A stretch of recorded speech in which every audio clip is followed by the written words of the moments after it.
everybody, it's Eric Pappenfoos. It's Friday, so it must be a buy day, and we are back in the collectibles building again today, Olivia, after a really successful book festival. Thanks for watching the videos. I hope a lot of you got to enjoy the tent sale, and certainly our appraisal show that we did was really exciting. Olivia, did you have a favorite part of the book festival? Just right off the top of your head, what was the favorite moment? Gatsby Gala. Gatsby Gala. Okay, well, there you go. We're thinking about anniversaries for next year, and a really good one might be The Murder of Roger Ackroyd, Agatha Christie's great mystery novel, which will celebrate 100 years next year. So maybe we'll have a mystery-themed gala next year for the book festival. But today, and I don't want this to be a downer, today we're going to talk about tariffs. Are you ready for tariffs, Olivia? Yeah. Why? Well, you know, it's probably always good to have a history lesson when we're talking about tariffs, but also because a really, really interesting book came in, Olivia, that is linked to the Great Tariff of 1828, also known as the Tariff of Abominations. Would you like to guess why the Tariff of 1828 was known as the Tariff of Abominations, Olivia? Any terrible? guess? It was terrible. Yes, it was terrible. Actually, it's sort of an interesting story. So, first of all, here's the book. It is American Advertising Directory for 1831, and this is the first ever advertising directory published in the United States. And let's get a little context for the story. So, when you're talking about tariffs, the earliest tariffs in American history came in the aftermath of the War of 1812. The War of 1812 really decimated American industry. You had embargoes and impressments and, all the Napoleonic Wars, disruptions of shipping, all sorts of problems. Congress responded by putting in some smaller tariffs to sort of protect American industry and help it begin to grow in the aftermath of the War of 1812. But by 1828, there were a group of manufacturers in the United States, many of them right here in Pennsylvania, Olivia, that wanted more protection because goods were just more cheaply produced in England than they were in America, and they wanted a bill which would support American manufacturing, and this became the Tariff of Abominations in 1828, with huge tariffs on all sorts of imported goods, 20%, 30%, 40%, 50%. Olivia, does this sound familiar at all? A little bit, right? Something similar. However, the Tariff of 1828 was passed by Congress. It was not just implemented by a president. And the president at first was John Quincy Adams and then became Andrew Jackson, basically had to live with it and live with what Congress had done. And interestingly, it's partly called the Tariff of Abominations because there were a number of people who opposed the tariff and thought that if they made the bill so bad, like if they made the tariff so high, nobody would ever pass it, right? It would lose support. And lo and behold, it passed anyway because there were people that wanted protectionism and didn't care how high the tariffs were. And it was just, it was unbelievable. And that became the sort of real first battle over tariffs in American history. Now, this book, Olivia, grew out of the Tariff of 1828. And if you look at the title page, you see that it's really pretty interesting. This is the American Advertising Directory for manufacturers and dealers in American goods, right? You get the sort of pro-Americanism. And it's for the year 1831. Again, the first ever directory for manufacturers ever published in the United States, which is pretty cool. And what it is right away, it's a fascinating book. We're going to look at this book a little more closely, but basically after a sort of plea for American manufacturing, it basically takes all of the manufacturing interests in the United States and it runs them alphabetical by town. So it goes Albany all the way to Worcester, A to W, and if you flip through, you're going to find lots of interesting towns. There's Pittsburgh. We'll get to Harrisburg in a minute, but one thing you're going to notice right away, though, is they're all in the Mid-Atlantic or New England, and they are not in the South. And partly the tariff was so abominable to the people of the South because the South was largely an agrarian economy, producing crops like cotton, and South was basically stuck paying all the tariffs for all the goods at a much higher rate, but they weren't getting the benefits of it. And in fact, since British imports were being tariffed, they were selling even less cotton to England. And so it became such a big deal in American history that it led to the nullification crisis, which really is sort of one of the forerunners to the American Civil War. It's an interesting story, too, because Andrew Jackson, who inherits the tariff, right, decides that he's going to enforce the tariff. But his own vice president, who is John C. Calhoun, is completely against the tariff and undermines him. And they battle back and forth. And eventually, Calhoun has to resign in protest because of this. Calhoun believes in nullification, which basically says the states don't have to obey federal policy. And Jackson believes in the Force Act, which basically says the federal government can force the states to, and also sounding maybe a little familiar with today, but a fascinating moment in history. So this directory is happening right in the middle of it, and when you go through the towns, you don't find any from the South. And, you find very few. You find a few manufacturers in Virginia and maybe one in South Carolina, but not many. Whereas Albany, look at how many there were in Albany, New York alone. A, B, C, D, H, L. Okay, and even the tiny little town of Harrisburg in 1831 is pretty early for Harrisburg, has a number of manufacturers.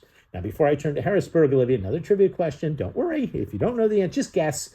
What do you think was the main manufacturing activity in Harrisburg in 1831? I didn't get it right, so you want to guess? Something related to water, like watercraft. It is actually in an odd way.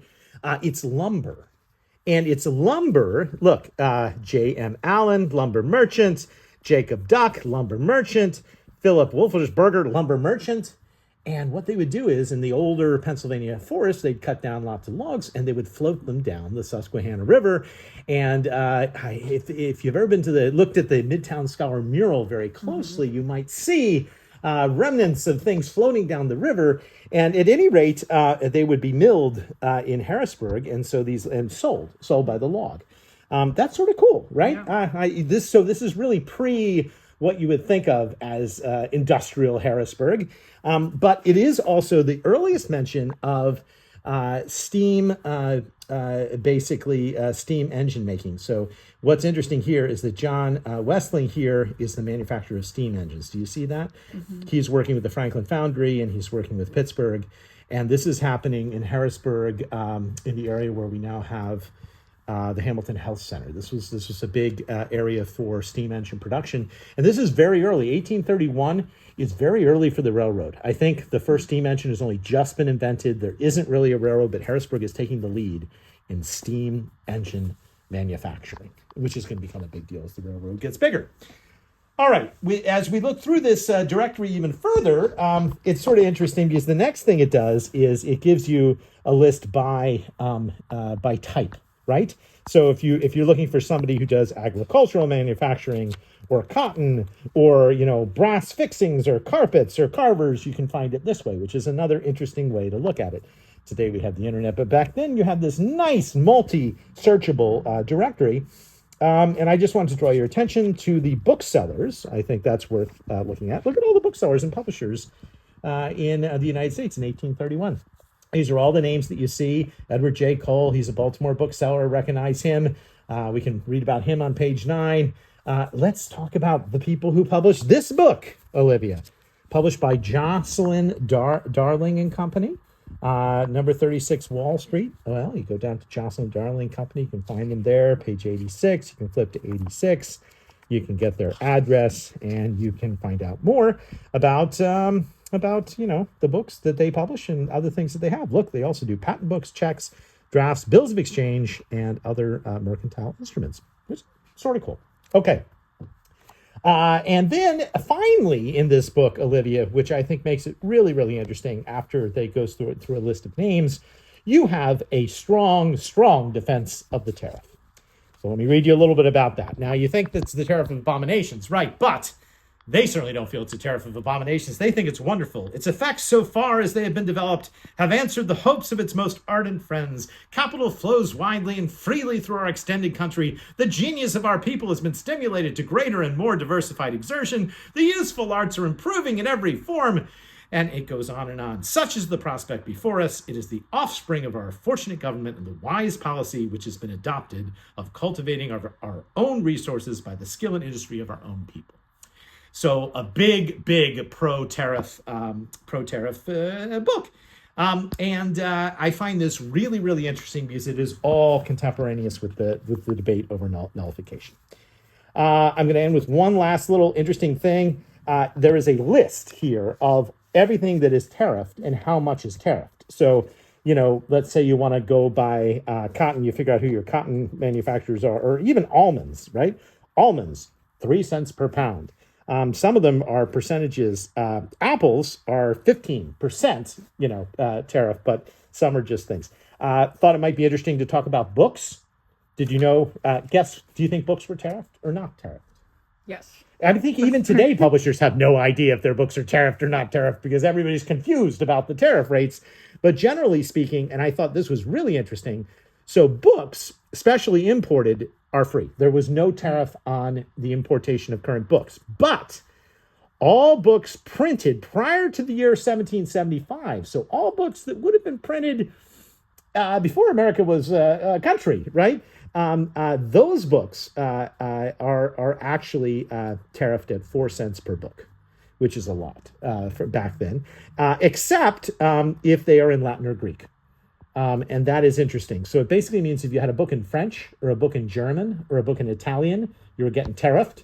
If they were in Latin Greek, which somebody should think about, they were not getting tariffed. So what an interesting rule based on content and language, but also gives you a sense of the sort of pro-Americanism. Okay, we're going to end with a funny book.